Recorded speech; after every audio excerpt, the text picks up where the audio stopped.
Magandang hapon po mga followers. Meron lakad kami ngayon ni Kuya Christian. Kuya Christian, hawakan mo to. Yan. Ilagay natin tong mga parcel na to. Naipunan na po kami ng mga parcel. Ito ay may pagbibigyan po kami. Ilagay mo itong mga maliliit yan, Kuya Christian. Kumain ka na ba ng tanghalian? Anong inulam? Tuyo po. Tuyo. Naipunan na kami ng parcel. Ito po ay padala po ng sponsor doon sa isang kabataan na atin pong tinutulungan. Mamaya po dadalhin po namin ito. Lalagay lang po namin sa lalagyan. Ito ay magaan, huwag yung mabigat. Ilagay mo dyan, Kuya Christian. Singin mo nga doon si Tano sa baba. Ha? Apa. Ito, Christian, dalhin mo ito.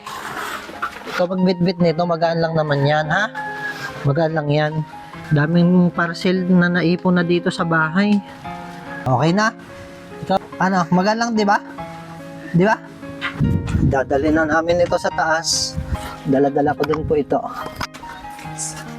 Itong mga parcel pong ito ay mga ilang linggo na rin po na stock sa bahay.